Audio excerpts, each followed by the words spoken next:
Hello, हाय, नमस्ते। कैसे हैं सब? आशा है सभी अच्छे होंगे। मैं हूँ रूपा और स्वागत है मेरे चैनल रूपा लाइफ के रंग में। तो मैं आपने पिछले वुमेन डे स्पेशल ब्लॉग में देखा होगा, वो पार्ट 1 था कि मैंने बोला था कि मैं औरतों से रिलेटेड काम करती हूँ और ये वुमेन स्पेशल होने वाला है। तो मैं इसी सिलसिले में आपको आज बताऊँगी कि मैं क्या काम करती हूँ, किस तरह से उसे करती हूँ और उसे मैंने कब स्टार्ट किया था। तो शायद आपको अच्छा लगे और कुछ इंस्पायर कर सके।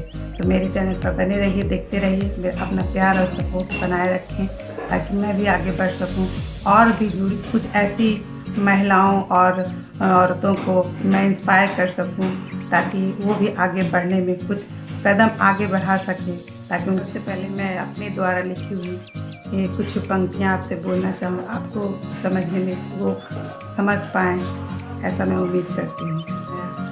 आपदा को अवसर बनाया, हुनर को पहचाना, कदम को बढ़ाया और बनी स्वावलंबी। तो इसका मतलब यह है कि आपदा को अवसर बनाया। आपने बहुत मतलब ये शब्द को आपको जाना पहचाना लग रहा होगा, तो मैं उसी से इंस्पायर होकर मैंने ये काम भी किया है और मैं इस पंक्ति को लिखी हूँ। तो इसका मतलब ये है कि मैंने आपदा को अवसर बनाया, मतलब मैंने जो काम किया, स्टार्ट की, वो मैंने लॉकडाउन के समय में, आपदा के समय में की थी। और यह मैंने बहुत दिनों से मेरी चाह थी कि मैं कुछ काम करूं, लेकिन ज़िंदगी जैसे चलती जा रही थी और वैसा कुछ खास ज़रूरत भी नहीं पड़ा। और बहुत सारे जो औरतों के साथ कारण होते हैं वो भी कारण मेरे साथ भी वैसा ही मतलब बना हुआ था। लेकिन फिर कभी ना कभी इंसान की जब चाह होती है तो हाँ, कहते हैं ना, राह मिल जाती है या फिर बनाना पड़ता है राह। तो मैंने भी एक राह बनाई और वो लॉकडाउन के समय में मैं अपने अंदर जो एक छोटी सी दिखने वाली प्रतिभा को मैंने उसे निकालने की कोशिश की और उसके द्वारा मैं आगे बढ़ने के लिए सोची। तो वो है, मुझे सिलाई, कटिंग, स्टिचिंग, डिज़ाइनिंग का काम मुझे अच्छे से आता है। मतलब मैं ये प्रोफेशनल रूप में नहीं करती हूँ, लेकिन करती थी। लेकिन मैं इसे मतलब एक बड़े पैमाने पर करना चाहती थी कि मैं अपने इसी टैलेंट को, प्रतिभा को लेकर आगे जाऊं, क्योंकि मेरे लिए बाहर निकलकर काम करना मेरे लिए पॉसिबल नहीं था और मैं घर से ही कुछ करना चाहती थी।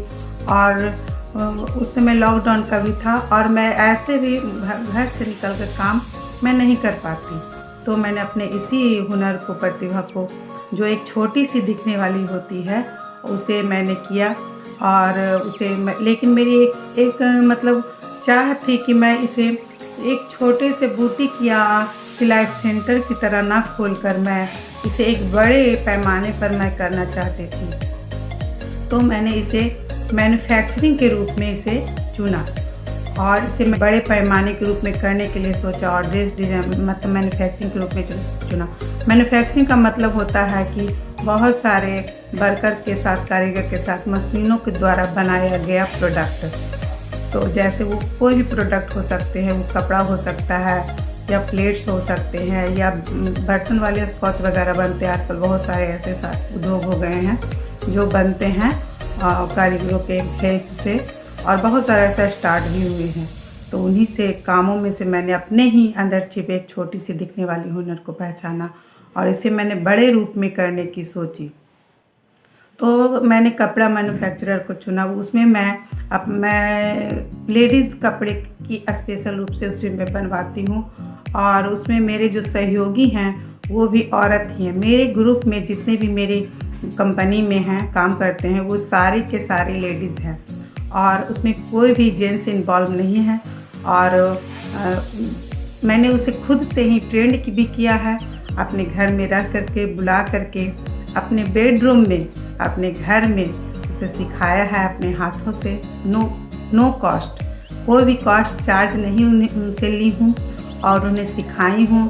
और उसके बाद उनको काम सिखाने के बाद मैंने उसे मटेरियल देती थी और उससे डिज़ाइन मैं खुद करती हूँ और डिज़ाइन करवाने के बाद फिर उनसे मैं बनवाती हूँ। उनको अच्छी तरह से ट्रेंड हो जाने के बाद फिर मैंने उन्हें घर पर उस मटेरियल को ले जाने देती हूँ। उसके बाद वो मटेरियल से उनका बना करके मेरे जहाँ से मैं काम करती हूँ वहाँ पर आके पहुँचा देते हैं। ये मेरा ऑफिस जहाँ मैं काम करती हूँ, यह मेरे घर के निचले वाले फ्लोर्स में है और मैं यहीं से अपना काम देखती हूँ। और मैं यहाँ पर देखिए रजिस्टर मेंटेन कर रही हूँ, जो माल वगैरह आते हैं उसका हिसाब किताब करती हूँ यहीं पर बैठकर मैं।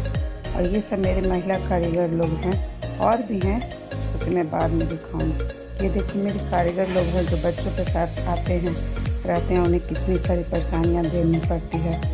कुछ लोग के घर में ऐसे हैं जिनके हस्बैंड अभी काम छूट गए हैं, जिनके घर में कुछ ऐसी लड़कियां हैं जिनके माँ बाप की आर्थिक स्थिति भी खराब है और पिता बीमार भी हैं, बेड पर पड़े हुए हैं।